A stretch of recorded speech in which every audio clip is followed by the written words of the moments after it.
So today we're going to be looking at the Vifm Vim plugin, which does exactly as you'd expect. It brings Vifm into Vim. Now, I'm not going to be going over things like key bindings or how to configure Vifm or things like that in this video. I've done a separate video on that, which will be wherever links are on the screen. Go watch that. This is just going to be focused on specifically what this plugin can actually do. And yes, I know that I did a video on things like float term, but I just wanted to have a look at what this specific plugin can actually do. If you want to use the generic tool, feel free to go and do so. Now, there's a couple of commands that Vifm.vim actually has. It's not that many, but they all are fairly useful. So the first one that we have is edit Vifm, or it's also aliased just to Vifm, and that's the command that we just ran.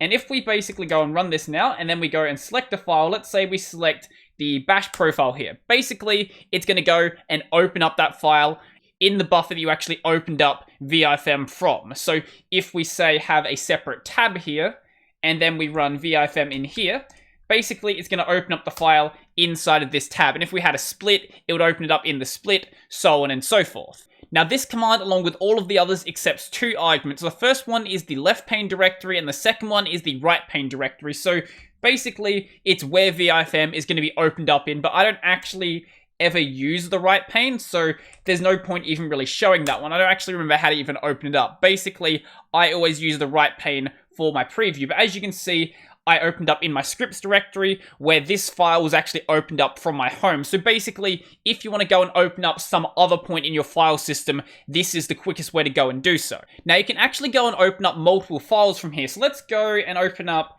I don't know, this and this one here. So if I go and press enter, as you're going to notice, it seems like only one of them is actually open because they actually get opened up in separate buffers. So buffers are a little bit different to tabs, but apparently they work much closer to the way that tabs traditionally do. So if we just go and run my fzf command, so buffers, as we can see, we actually have both of them open, but they're opened on the exact same window, so you can't see them both at the same time. But if I go and switch over to this one, as you can see, it shows me that file now. So the next one that we have is tab Vifm, which works in basically the same way, but this time it's going to open up the files in separate tabs. And once again, you can actually go and open up multiple files at once. So let's say we open up this one, and this one, press enter, and as we can see, we now have three separate tabs for those files. And as you'd probably expect, there's also a split Vifm command, which basically opens up the files inside of horizontal splits. Let's say we open up this one, and this one, press enter, and as we can see, we now have three extra horizontal splits. So let's go and close these out, and if we go and do V capitalized, split lowercase Vifm, this is basically the same thing, but this time it's going to be for vertical splits instead of horizontal splits. So basically open up these two, and as we can see, we now have two extra vertical splits. Now, you don't just have to use it to open up a file to edit, you can also use it to do a diff as well, because normally opening up a diff is a little bit annoying. So let's go and open up this file right here, and the way you'd normally do it is diff this, and then diff this, and that will basically start up the diff, and then if you want to turn it off, you can do diff off and diff off. Okay, but the easier way to do it inside of Vifm is basically, let's run the diff Vifm command, and basically, let's diff it against, what are we in? This was zsh-env. Let's diff it against this one right here, and there we go. Now, there isn't an easier way to actually turn the diff off, which is a little bit annoying, but basically, any of the files you select inside of diff Vifm will be diffed against the file that you opened up Vifm from. So we can actually open up multiple files. Let's say we do diff Vifm again, and we're going to diff it against this file right here and this file right here. And as we can see, that works as we'd expect it to. Now, one of the neat things about this is you can actually get away with never running any of the other Vifm commands besides the main one. So if we just go and run that again, and we go to actually look at the world menu inside of Vifm, as we can see, there's actually a bunch of new commands in here. So diff vim, edit vim, split vim, tab vim, and vsplit vim, which are basically the same commands we saw before, but running them from the Vifm side. So let's go into my scripts folder, and let's say we want to open up this file right here and this file right here, and open them up inside of tabs. So tab vim, and as we can see, we now have those files opened up in separate tabs. Now, the last addition we have is a really weird addition, but I think it's a really neat addition nonetheless. So if we run the Vifm CS command, basically what it's going to do is try to convert my Vim color scheme into a Vifm color scheme, because you probably know that this isn't how Vifm normally looks. So let's try to run that and see what actually happens.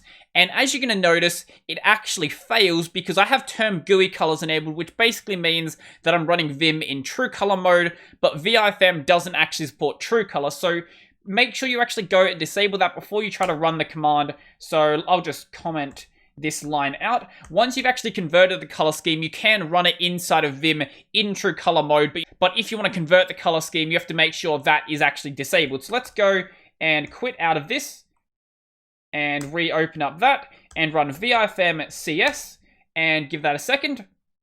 And it should be done now. So if we go into my home, I should have a file in here called codedark.vifm, as we can see, perfectly fine. And if we go over to my Vifm folder, so into Vifm, and go into colors, as you can see, I've already copied this one over. And you can enable that inside of your Vifm RC by going down to the color scheme option and then setting it to the name of that file without the extension on it. So in this case, it's going to be codedark instead of codedark.vifm. Now keep in mind that it isn't going to be perfect. It might generate weird colors in some places, as you probably notice with how it looks when I select stuff. I don't think that's really the best color to pick, but that's sort of just what it went with. Now, if you've been noticing these weird lines going on here, this isn't actually a problem with this plugin. This is something to do with indent line, and indent line isn't actually disabling them properly inside of my terminal. Now, over on the configuration side, there's not really a ton to configure, but there is a little bit I do want to mention. So if we go over to my nvim folder and go into wherever I store my plugin configuration for the Vifm plugin. Okay, so the first thing I have in here is actually replacing nettrue with Vifm. So normally when you open up a folder inside of Vim, so let's go and open up, say, my home directory, it's going to open it up inside of nettrue. But you can go and disable that functionality, or I guess switch it over to the Vifm functionality by going and setting this variable right here to 1. And if you want to go and change which Vifm command is going to be used, so if you want to use, tab Vifm or diff Vifm or something like that, this is the option you're going to set to go and do that. But I've just got it set to Vifm because I don't really think it makes sense to pick any of the others. And if you're going to do that, I would also recommend going and disabling nettrue. You can go find the documentation on that by looking for nettrue-no load. And basically what you're going to do is go set these two variables right here, which is going to basically stop nettrue loading. There's no reason to even load the plugin if you're just not going to be using it. Now, if you want to go change the arguments that are used when you load up Vifm, that can be done with this variable right here. So g:\vifm_exec_args. Now, there's two reasons why I could think of you wanting to do this. The first one is, let's say you want to have a custom Vifm RC file for only when you're running inside of Vim. Maybe there's some settings you want to set that don't really make sense outside of a Vim context. And the other reason is I can't guarantee that image previews are going to work if you run this inside of Vim. They might. It might depend on the version and the terminal you're running and things like that. But if you're running this plugin inside of a GUI Vim, I don't know how well the terminal is actually going to work in that. Now, by default, when you open up Vifm inside of Vim, it doesn't actually open up inside of a split.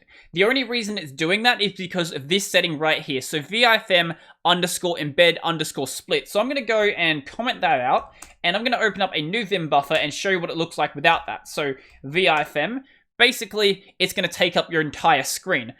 Doesn't really matter how you run it. Personally, though, I just want to try it out in a split and just see how I felt about it. Now, the other way you can do it is run it as embed term, but I haven't tested this in regular Vim because in Neo Vim, this setting is effectively always enabled if you don't have this one here enabled instead. Now, even though you need Vifm installed to actually use this plugin, for some reason, it also comes with documentation for Vifm. So let's go and actually have a look at that inside of plugins, start. I haven't actually got the documentation working properly inside of Vim for this. That's why I'm not doing it through Vim. But as you can see, this is the documentation for the Vifm app. Why is it included? I don't know. I feel like this would just be a maintenance nightmare. It's fine that it's there. It's not really a problem. I just find it kind of weird. Personally, if I was the one making this project, I would have just directed people over to the Vifm documentation instead of doing it like this. Now, I don't really have anything negative to say about this. This does file manager integration inside of Vim basically as well as you'd expect it to. Obviously, there are things that you could probably add to it to expand the functionality, but it does basically everything you could want it to do as a bare minimum.